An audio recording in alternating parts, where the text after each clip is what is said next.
വചനമൊഴി പള്ളികുദാശ കാലം 3-ാം ഞായർ. വചനഭാഗം സംഖ്യ 9, 15, 18, ഏശയ്യ 54, 1, 10, ഹെബ്രായർ 9, 5, 15, യോഹന്നാന്റെ സുവിശേഷം 2, 13, 22. കഴിഞ്ഞ ഞായറാഴ്ചകളിലെ പഴയ നിയമ വായനകളിൽ ആദ്യ വായന പുറപ്പാട് പുസ്തകത്തിൽ നിന്നുള്ള സാക്ഷ്യകൂടാര നിർമ്മാണത്തെയും അതിൻ്റെ പ്രതിഷ്ഠയെയും സംബന്ധിച്ചുള്ളതായിരുന്നു. ഈ ആഴ്ചയിൽ സംഖ്യയുടെ പുസ്തകത്തിൽ നിന്നുമുള്ള ഒന്നാമത്തെ വായന സാക്ഷ്യകൂടാരം ഇസ്രായേൽ ജനത്തിന് എന്തായിരുന്നു എന്ന് പറയുന്നു. അവർക്ക് അതൊരടയാളമായിരുന്നു. ദൈവം തങ്ങളുടെ കൂടെയുണ്ട് എന്നതിൻ്റെ അടയാളമായിരുന്നു. രാത്രികാലങ്ങളിൽ അഗ്നിരൂപത്തിലും പകൽ മേഘസ്തംഭമായും അവർക്ക് അടയാളം അനുഭവിക്കാൻ സാധിച്ചു.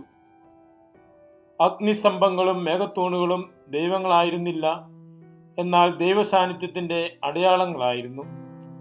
ആ അടയാളങ്ങൾ അവർക്ക് വഴികാട്ടികളുമായിരുന്നു.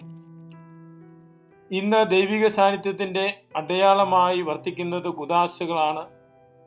കുദാശകളിലൂടെയാണ് ഇന്ന് സഭാസമൂഹത്തിന് ദൈവത്തെ അനുഭവിക്കാൻ സാധിക്കുന്നത്. ഏശയ്യാ പ്രവാചകന്റെ പുസ്തകത്തിൽ നിന്നുമുള്ള വായനയിൽ ഇസ്രായേലിന് ദൈവം നൽകുന്ന ഉറപ്പാണ് നാം കാണുന്നത്. കൂടെ നടക്കുന്നവൻ കരുണ കാണിക്കുന്നവനാണ് എന്ന ഉറപ്പ്. യഹൂദജനം അടിമത്തത്തിലേക്ക് പോയി തിരിച്ചു വരുന്നതിനെക്കുറിച്ചുള്ള പ്രതിപാദ്യമാണ് ഇവിടെയുള്ളത്. നിമിഷ നേരത്തേക്ക് നിന്നെ ഞാൻ ഉപേക്ഷിച്ചു, മഹാകരുണയോടെ നിന്നെ ഞാൻ തിരിച്ചു വിളിക്കും. അനന്തമായ സ്നേഹത്തോടെ നിന്നോട് ഞാൻ കരുണ കാണിക്കും. അചഞ്ചലമായ സ്നേഹം നിന്നെ പിരിയുകയില്ല. പുറപ്പാട് പുസ്തകം 34, 6, 7 വചനങ്ങളിൽ കാണുന്ന ദൈവദർശനമാണ് ഇവിടെയും പ്രകടമാകുന്നത്. അവിടുന്ന് കാരുണ്യവാനും കൃപാലുവുമാണ്, എന്നാൽ തെറ്റിനു നേരെ കണ്ണടയ്ക്കുകയില്ല. 1000 തലമുറകളോളം കരുണ കാണിക്കുന്നവനാണ് കർത്താവ്. ഹെബ്രായർക്ക് എഴുതപ്പെട്ട ലേഖനത്തിലും ജെറുസലേം ദൈവാലയത്തിലുണ്ടായിരുന്ന വാഗ്ദാന പേടകത്തെക്കുറിച്ചാണ് വിവരിക്കുന്നത്. ഉടമ്പടിയുടെ പേടകവും അതിനു മുൻപിലെ ശുശ്രൂഷയുമെല്ലാം വരാനിരിക്കുന്ന നിത്യമഹത്വത്തിന്റെ പ്രതിരൂപങ്ങൾ മാത്രമാണ് എന്ന് ലേഖകൻ പറയുന്നു. വരാനിരിക്കുന്ന മഹത്വങ്ങളുടെ പ്രധാന പുരോഹിതനായി വന്ന മിശിഹായുടെ അർപ്പണത്തിലൂടെ, അതായത് സ്വന്തം രക്തത്തിലൂടെ നിത്യരക്ഷ ഉറപ്പാക്കിക്കൊണ്ട് വിശുദ്ധ സ്ഥലത്ത് പ്രവേശിച്ച് അതിലൂടെ ജീവിക്കുന്ന ദൈവത്തെ ശുശ്രൂഷിക്കാൻ നമ്മെ അവിടുന്ന് യോഗ്യരാക്കി. തൻ്റെ മരണത്തിലൂടെ അവിടുന്ന് പുതിയ ഉടമ്പടിയുടെ മധ്യസ്ഥനായി. സകലവും വിശുദ്ധീകരിക്കുന്ന മിശിഹായുടെ ദൗത്യമാണ് ഇന്നത്തെ സുവിശേഷ ഭാഗത്ത് കാണുന്നത്.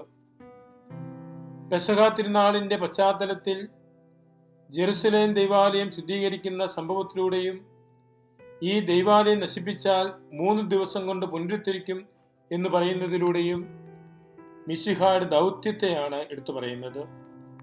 ദൈവാലയ ശുദ്ധീകരണത്തിലൂടെ മിശിഹ തന്നെ സമർപ്പിച്ച് മനുഷ്യകുലത്തെ വിശുദ്ധീകരിച്ച് ദൈവപിതാവിന്റെ മുമ്പിൽ സമർപ്പിക്കുന്നതിനെയാണ് അനുസ്മരിക്കുന്നത്.